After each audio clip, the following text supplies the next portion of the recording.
Welcome. We begin a new year as board of KUB, and I see the commissioners are all here, so we will forego our roll call, but we'll call the meeting to order. And the minutes were emailed to everyone. I hope there's not any additions or corrections. Let's have a voice vote. All in favor of the minutes approved, say aye. Aye. And that passes. As we begin today, I want to welcome, we have some visitors who are here for different reasons. First of all, is Antoinette Ryson is here to see her husband Clarence, who will be joining our board today. And we have some city council members, Brenda Palmer and Dwayne Grieve. Thank you for being here today. And some members of our tree trim policy review panel are here to hear the staff's progress report, which will be later on in the meeting. That report, if you remember, we endorsed just over a year ago. So, Mr. Doug Irwin, Mr. Dwayne Burke, and Mr. Jim Blentner, and Mr. Larry Silverstein. Did I miss anybody? Thank you all for being here, and we'll be getting on with that report directly. We just have a few things to do before we get to that point. First of all, we have a new appointed board member, and we are going to turn the meeting over to Mr. Coley to have Mr. Ryson sworn in. Mr. Ryson and Mrs. Ryson, if you'll join me. Face me and place your left hand on the Bible and raise your right hand and repeat after me. I do solemnly swear. I do solemnly swear that I possess the qualifications required by law for the office of KUB Commissioner. That I will support the Constitution of the United States. That I will support the Constitution of the United States. The Constitution of the State of Tennessee. The Constitution of the State of Tennessee. The Charter of the City of Knoxville. The Charter of the City of Knoxville. And bylaws of KUB. And bylaws of KUB. That I do not have any contracts or business interests with KUB. That I do not have any contracts or business interests with KUB. That constitute a conflict of interest. That constitute a conflict of interest. And that I will faithfully discharge. And that I will faithfully discharge. And perform with fidelity. And perform with fidelity. The duties of Commissioner. The duties of Commissioner. Without fear or favor. Without fear or favor. To the extent of my skill and ability. To the extent of my skill and ability. So help me God. So help me God. Congratulations.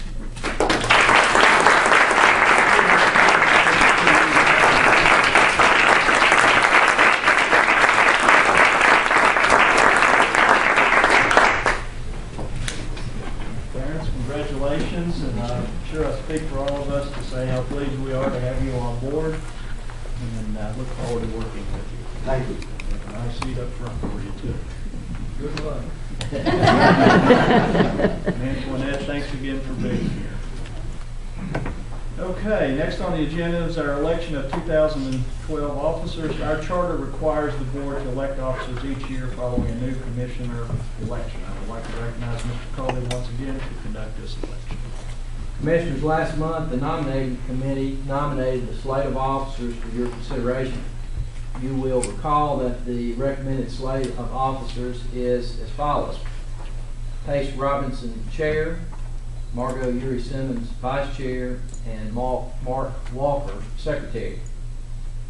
Are there any other nominations? Hearing none, is there a motion and second to elect the slate selected by the nominating committee? So moved. Second.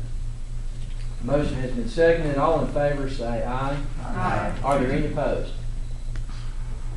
The motion carries then. Mr. Chair. Yes, congratulations, Margot. Congratulations. Look forward to working with each of you and the staff again this year. Moving right along, Resolution 1257 requesting authorization for the condemnation of easements related to a wastewater improvement project in the east fork of Third Creek. Commissioners, we have a wastewater improvement project that requires condemnation authority for some easements that have not yet been acquired. I'll recognize Julie Childer, our Vice President of Engineering, to cover those issues with you.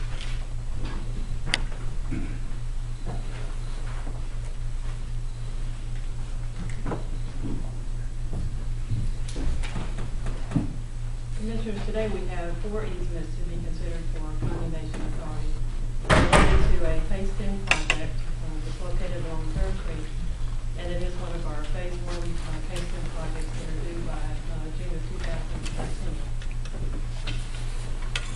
But before we get started talking about that individual project, I want to go back and review both our normal easement acquisition process and our easement condemnation process, just to review. Typically, we obtain an easement that's 15 to 25 feet in width, a strip of land that goes along the alignment of our proposed utilities. In addition to that, we usually have temporary construction access agreements for vehicles and materials.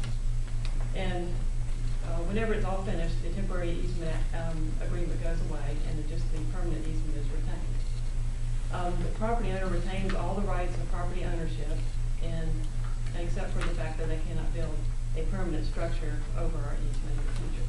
They can, however, build driveways and parking lots. As you'll see in a few minutes, most of our easements are negotiated successfully.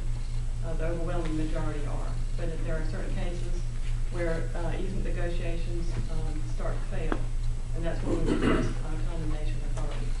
This could occur for a couple of reasons. Sometimes it's just we need to be done in a timely fashion.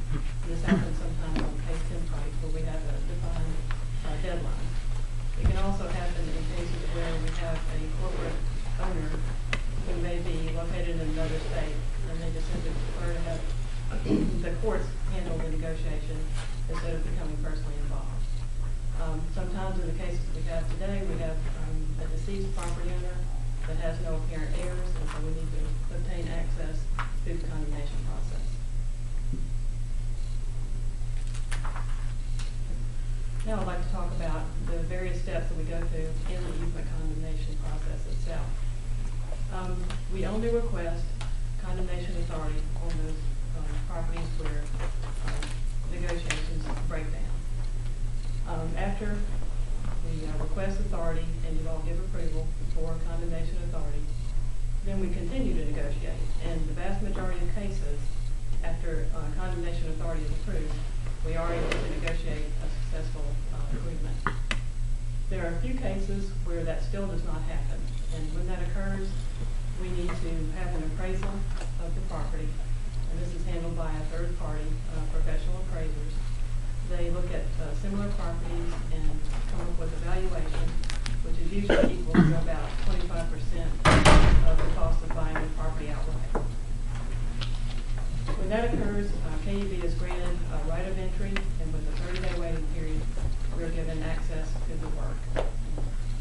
The property owner during this time has the ability, if they choose to accept the appraised value that's deposited with the court, or they also have the ability to request another hearing, in which case compensation would be discussed and decided by the court. Here are statistics on for the last 5 years on our easement acquisitions. As you can see, negotiations were successful almost all the time. 97.5% of the time we were able to handle easement acquisition through simple negotiation.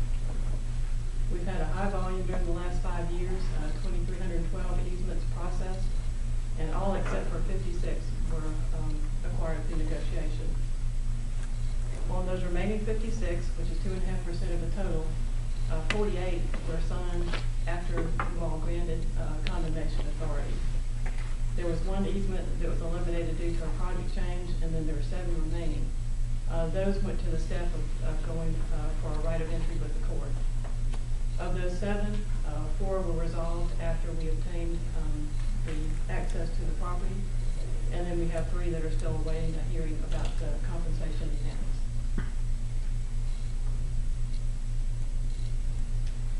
Back to the project we have for today, Resolution 1257. This is a continuation of a phase 10 project that began a couple of years ago, going up 3rd Creek. The beginning of it was down at Nayland Drive near the wastewater treatment plant, followed the Greenway upstream across Tyson Park, And in this particular section that we're talking about today, begins at I-40 and continues up to Western Avenue.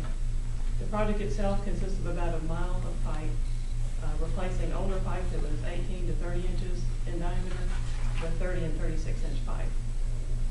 We did have 25 easements on this project, and 21 of those we were able to obtain through negotiation, but we have 4 that are still left to be obtained.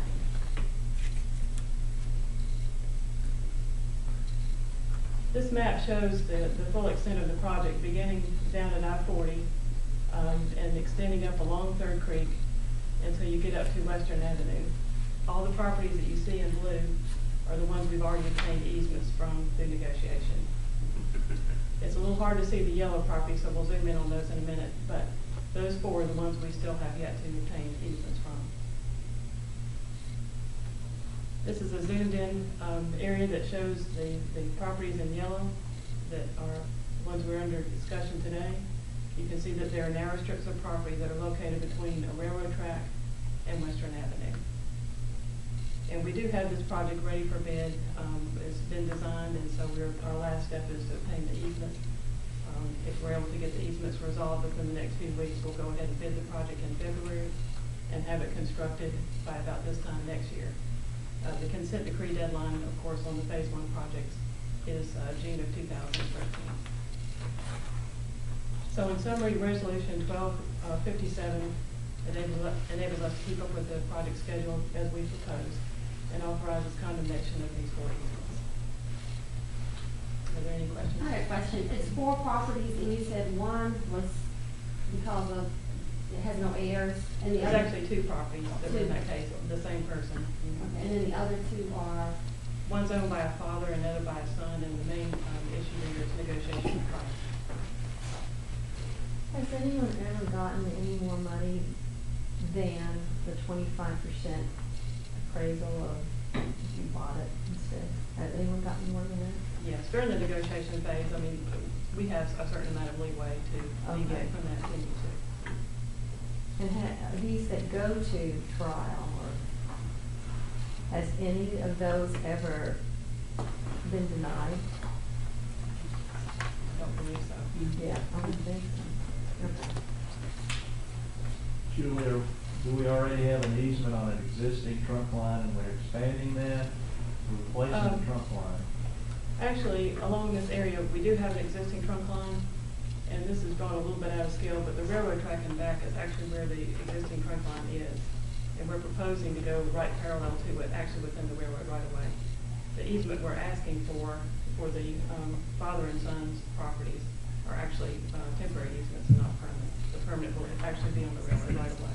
And there's no development along these? Yeah. There's an existing building that's abandoned on one of the properties.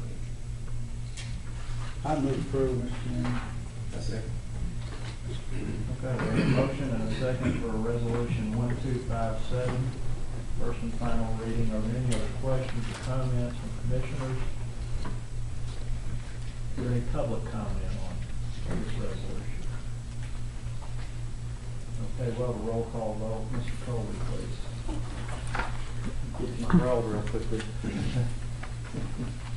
You know it's coming out. I do.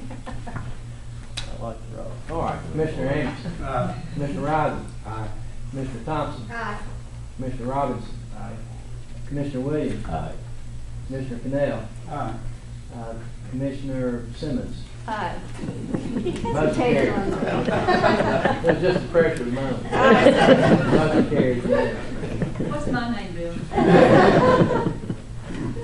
Okay, I would like to acknowledge Mr. Randy Humble has come in. He was also a member of the tree panel that we introduced previously, so welcome and thank you for being here, sir.